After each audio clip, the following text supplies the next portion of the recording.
नारायण नारायण नारायण। अभी अभी मेरे को प्रश्न दिए गए, विद्या बाल संस्कार केंद्र जो चलाते हैं,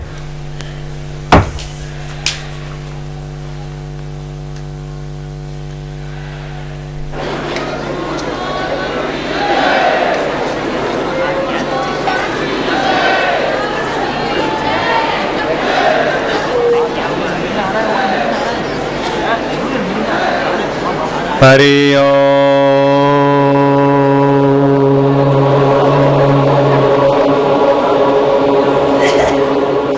तो ये प्रश्न उत्तर का कार्यक्रम चलता है, ध्यान से सुनना।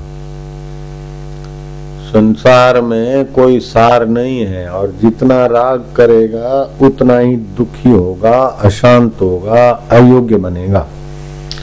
ये बिल्कुल पक्की बात है।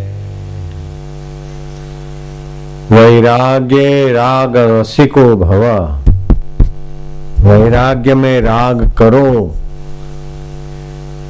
और भक्ति निष्ठ हो जाओ, ऐसा भागवत में भी आता है। तो सवाल यह है कि वैराग्य होता क्यों नहीं, कि बार बार संसार की ठोकरें खाते हैं, ये मर गया, वो मर गई, वो मर गया, अपने को भी सब कुछ छोड़ के मरना है, और ये काम बेकार, ये जो भी कुछ पाप ताप करते हैं उसके बाद पश्चाताप भी होता है, फिर भी राग के कारण न करने योग्य करते रहते हैं। तो वैराग्य क्यों नहीं टिकता, विवेक क्यों नहीं टिकता? ईश्वर की ओर पुस्तक पढ़े। कभी कभार आदमी एमाइयों को शमशान में नहीं जाना चाहिए, शमशान में जाए और देखे मुर्दे को और ओमकार का जप करे कि भगवान तेरी प्रीति दे दे। भगवान में राग होगा तो शाश्वत के राग से नश्वर का राग मिटेगा।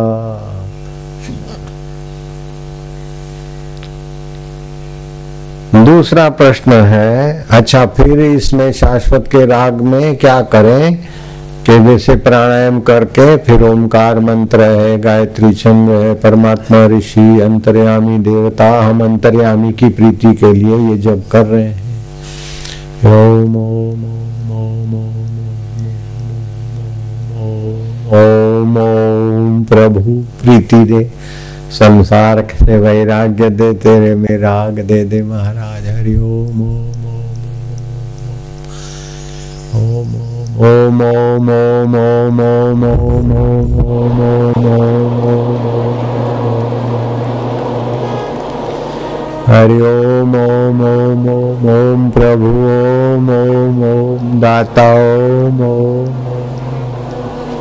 फिर कंठ में जपे,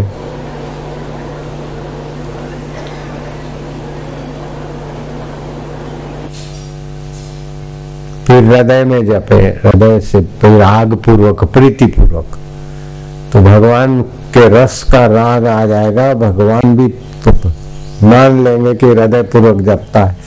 ओम आनंदाय नमः, ओम शांत रूपाय नमः, ओम सुख रूपाय नमः, ओम गुरुदेवाय नमः। वैराग्यवान महापुरुषों का जीवन चरित्र पढ़ा करें, संतों के उच्च कोटि के जो आत्मा परमात्मा को पाए ऐसे संतों के जीवन चरित्र पढ़ने से भी ध्यान भजन में मदद मिलती है।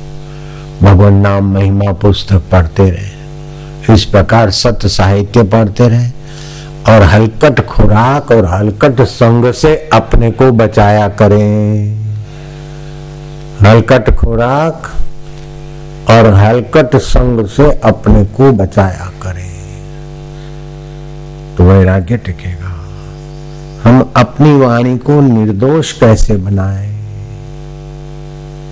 अपनी वाणी को निर्दोष बनाएं, सुबह उठकर 5 आहुतियां दें। हमारी अविद्या की हम आहुति करते हैं। अविद्याम जुहोमि स्वाहा, अस्मिता जुहोमि स्वाहा, रागम जुहोमि स्वाहा, द्वेषम जुहोमि स्वाहा।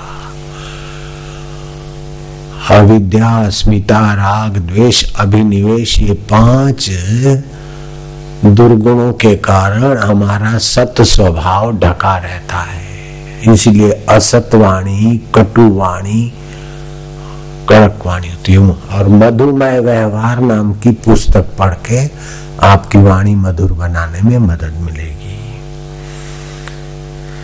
तीसरा सवाल है कि ईश्वर प्राप्ति की तीव्र लगन कैसे जगे।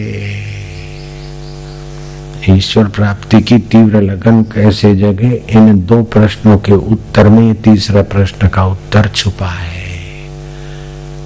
कि भगवान नाम जपें, वैराग्यवानों का संग करें, विषय विकार, चलचित्र, फिल्म आदि से अपने को बचाएं, भोगियों के संग से अपनी रक्षा करके योगी और भक्तों के चरित्रों में अपने मन को लगाएं, तो बेईमानी घटती जाएगी, योग्यता बढ़ती जाएगी। समझ रहे हैं? बेईमानी घटाने का तरीका भी यही है कि भगवान में प्रीति हो जाए, वैराग्य आ जाए तो बेईमानी घटेगी, नहीं तो बेईमान व्यक्ति कितना भी होशियार हो, अंत में उसका विनाश अच्छी तरह से हो जाता है।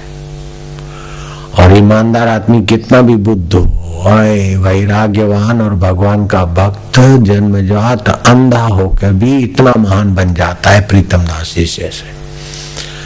और भोगी आदमी, रागवान आदमी, आंखों वाला, ग्रेजुएट होते हुए भी बेईमान होने के कारण इतना बुरा हाल हो जाता है कि जेल में पड़ जाते हैं। कई तिहाड़ में बैठे आंखों वाले ही हैं वे लोग, है कि नहीं? ग्रेजुएट भी है, लेकिन संसार का राग बेईमानी कराता और भगवान में प्रीति ईमानदारी ले आती है। तो ईश्वर की प्राप्ति तीव्र होने से और भी सद्गुण आने लगेंगे और सद्गुण की रक्षा करने से ईश्वर प्राप्ति में मदद मिलेगी। सेवा और साधना का संगम कैसे हो? साधना को और सेवा को, हकीकत में सेवा किसको बोलते हैं? जिसमें अपने स्वार्थ का, वाहवाही का उद्देश्य न हो, उसका नाम है सेवा। और वो सेवा कर्म योग है। कर्म योग भी एक साधना है। जब करते हैं तो भक्ति योग हो गया, ज्ञान सुनते विचारते तो ज्ञान हो गया, लेकिन अपने हित का, अपने स्वार्थ का छोड़कर दूसरों के हित में, और वो भी भगवान और समाज को जोड़ने वाली सेवा, संत और समाज को जोड़ने वाली सेवा तो परम सेवा है। तो उस सेवा से कर्म योग हो जाता है। कर्म योग एक उत्तम साधना है। चाहे झाड़ू लगाती है शबरी भीलन तो भी उसकी साधना है। हम गुरु के द्वार पर सब्जी खरीद के आते थे, बर्तन मांजते थे, चिट्ठियां पढ़ते थे, चिट्ठियों के उत्तर देते थे, फिर सत्संग पढ़ते थे और बापूजी उस पर व्याख्या करते थे। तो पटावाला से लेकर खास अंगत सेक्रेटरी का काम हम करते थे। हमारी सभी साधना होंगे वो। ऐसा नहीं कि हम अलग से माला घुमाने को ही बैठ जाते थे, नहीं, माला घुमाने का नियम कर लिया। सारा दिन तो माला नहीं घूमती, सारा दिन साधना नहीं होती, तो कर्म योग भी साधना है, उपासना योग भी साधना है, ज्ञान योग भी साधना है। ये समझ लेना चाहिए। फिर भी 1000 बार तो भगवान का नाम लेना ही लेना चाहिए। कम से कम 1000 बार भगवान का नाम अर्थ सहित जपने से अनर्थ से रक्षा होती है। और भगवान का नाम अर्थ सहित जपने के बाद उसमें थोड़ा शांत हो जाए। फिर अपनी जो पुस्तकें हैं, नारायण स्तुति है, भगवान नाम महिमा है, युवा धन है, अथवा निर्भय नाद है, ये जो भी पंचामृत है वो पढ़े, फिर उसी विचार में थोड़े खोए।